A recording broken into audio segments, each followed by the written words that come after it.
Whether you call it the coronavirus or whether you call it the COVID-19, it doesn't matter. This thing is ugly. It is causing massive disruption in our lives today. Our little town of Federal Way, Washington, that has had, as of today, has had 0 cases in it. We are 20 miles away from the hub of the Seattle area, where the nursing home that has had most of the fatalities is. So regardless of whether you are in the middle of it or whether you're not, things are being disrupted. Our lives are being disrupted. As marketers, we need to think about this, okay? As we still need to be marketers and still help sell our products. And so, let me share with you 5 things to think about, 5 tactics that you might want to consider and that I think you should consider in this time of disruption and distraction, because coronavirus is so top of mind right now that it's actually even kind of shoved the election off to the side a little bit. So let me share five things that I think we as marketers need to be paying attention to and probably implementing. I mean, number one, this is the time for you to be staying in really close contact with your top 20%. Think of the 80-20 rule. Take your business, figure out who your top 20% are, and I would be absolutely reaching out to them right now, even if you don't have any orders from them, if you don't have anything to send to them or anything like that, but just reach out.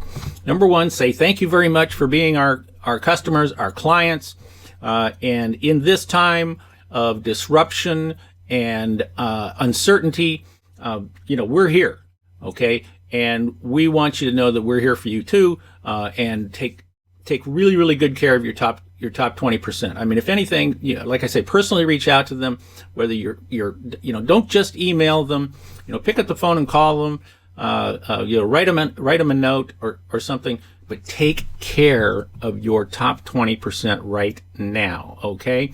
All right. Which leads me to number 2, which is to stay in front of all of your customers and all of your prospects. Still stay in front of them. Now, I would even say that you might want to increase your marketing right now, your communications, regardless of what your primary method of communications are.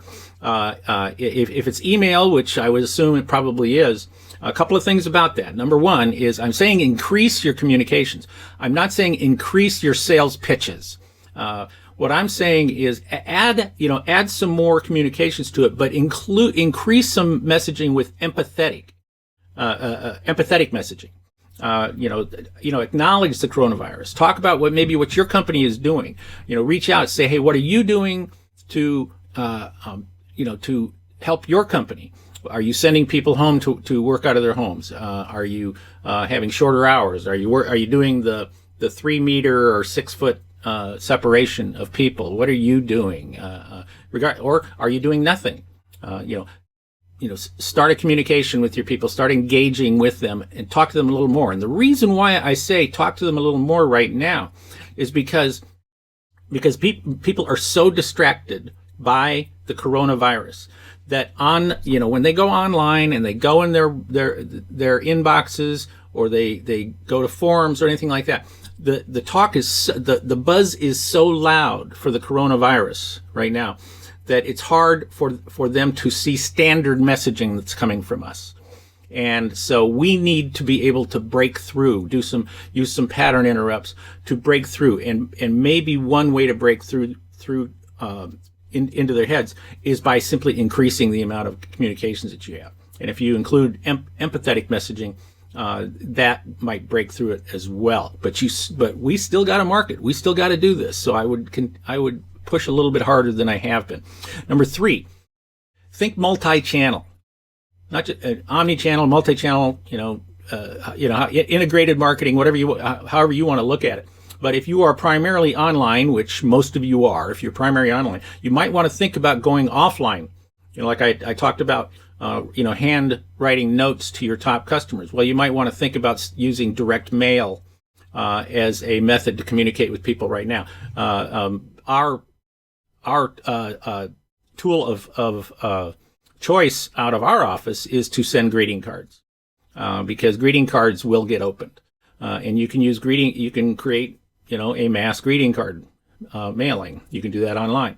But think about using tools that you maybe haven't used before. Again, to break out of the clutter, to break through the distraction of what's going on in people's minds right now. What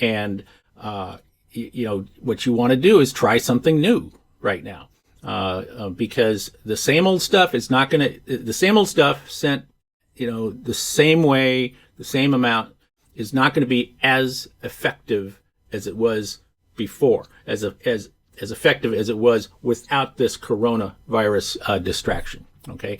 Number 4, kind of more of a personal thing for us, is to be careful about what you share online. Be careful about opinions on social media, because if you are representing your business, if people see you from your business, then be careful about how you share, what you share, and how you share. It's easy to make a small mistake that blows up in your face online. So be very careful. And when you do share, if you start to share statistics or anything like that, verify the statistics first. Make sure that you know exactly where those statistics came from, or analysis came from. Don't just, if somebody says, "Oh, I heard this," don't just share that without verifying. Okay. And number 5, be a part of a broader solution. Okay. Your company, we as business people, we are still part of our community, right? And we should support others, in the supply chain, like I was talking about, in the industry, in the community, even in local government. Consider how we can contribute, whether it's, donations into healthcare, communications, food, or some other domain. We want to focus on connecting social needs with our capabilities. So yeah, the last one is more of a personal statement than anything else, but I think that it's important for us to do right now, especially, is to step up and be helpful. Okay, so there you go. Five ideas, 5 tips, tactics that you can think about using in your own business to still help you communicate with your marketplace, but maybe a little differently than what you have done in the past. So who knows how long this is going to last?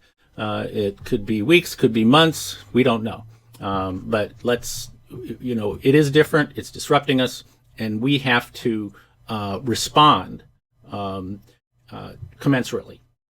So this is Steve Miller, better known as Kelly's Dad and Marketing Gunslinger. Thanks for watching again. Another Uncopyable Business video. I'll be back again next week with another episode. And until then, always remember, be uncopyable and also be healthy. See ya.